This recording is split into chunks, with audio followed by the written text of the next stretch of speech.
దేవుని పరిశుద్ధమైన నామానికి మహిమ కలుగును గాక.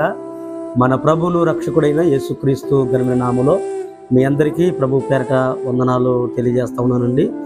ప్రభునందు ప్రియ దేవుని బిడ్డలారా, ఈ సమయంలో ఒక చిన్న వాక్యాన్ని మనం ధ్యానించుకుందాం. మత్తయి సువార్త 11వ అధ్యాయము 28వ వాక్యాన్ని మనం చదువుకుందామండి. ప్రయాసపడి భారం మోస్తున్నప్పుడు సమస్యలారా నా యొద్దకు రండి, నేను మీకు విశ్రాంతిని కలగజేతును అన్నారు. ఇక్కడ చదువుకున్నటువంటి ఈ వాక్య భాగాన్ని మనం గమనించగలిగితే యేసుక్రీస్తు ప్రభుల వారు ఆయన అంటున్నటువంటి మాట ఏంటంటే, ప్రయాసపడి భారం మోస్తున్నప్పుడు సముద్రంలారా మీరు నా యొద్దకు రండి, నేను మీకు విశ్రాంతిని కలగజేస్తాను. ఈ లోకంలో అనేక మంది ప్రజలు అనేకమైనటువంటి భారాలు కలిగి ఈ లోకంలో జీవిస్తూ ఉన్నారు.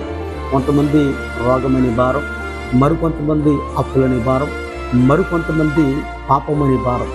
ఈ భారాలు ఉండటం వల్ల మానవ జీవితంలో సమాధానం లేదు, మానవ జీవితంలో నెమ్మది లేదు, మానవ జీవితంలో శాంతి ఎంత మాత్రం కూడా లేదు.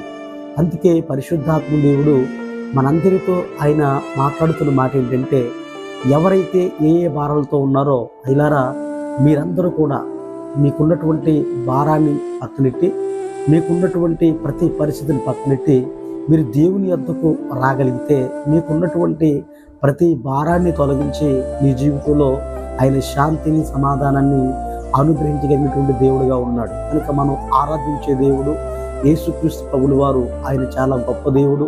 ఆయన సమాధానం ఇచ్చేవాడు, ఆరోగ్యం ఇచ్చేవాడు, క్షేమం ఇచ్చేవాడు. మానవుకున్న ప్రతి భారం నుండి ఆయన విడుదల పరిచే దేవుడు. కాబట్టి ఎవరైతే ఆయన వద్దకు వస్తారో వారి జీవితంలో వరకు ఉన్నటువంటి ప్రతి భారం నుండి ఆయన విడుదల పరిచి మీ జీవితంలో స్వస్థత, ఆరోగ్యము, క్షేమము, సమాధానము, రక్షణ ఇచ్చి ఆయన మీ జీవితాన్ని ఆశీర్వాదకరంగా మార్చగలిగిన దేవుడు. కాబట్టి ఈ వాక్యాన్ని వింటున్నటువంటి నా ప్రియ సహోదరులారా, ప్రతి ఒక్కరూ కూడా ఈ వాక్యాన్ని వింటున్నటువంటి ప్రతి ఒక్కరూ కూడా దేవుడు మీ అందరితో మాట్లాడుతున్న మాట ఏంటంటే, ప్రయాసపడి భారం మోస్తున్న సముద్రులారా మీరు నా యొద్దకు రండి, నేను మీకు విశ్రాంతిని కలగజేస్తాను. కనుక మీరు ఏ భారముతో ఉన్నా యేసయ్య దగ్గరికి వస్తూ ఉంటే, యేసయ్య దగ్గరికి వస్తే మీకున్నటువంటి ప్రతి భారం నుండి ఆయన విడుదలపరిచి మీ జీవితంలో గొప్ప కార్యాన్ని ప్రభు జరిగిస్తారు. అలా జరిగించాలంటే యేసయ్య వద్దకు రండి, ఆయన ఇచ్చే సమాధానం, శాంతిని మీరు పొందుకోండి. దేవుడు మిమ్మల్ని అందరినీ ఆస్వాదించి మీకున్నటువంటి ప్రతి భారం నుండి ఆయన విడుదలపరిచి విశ్రాంతిని కలగజేయునుగాక. ఆమేన్.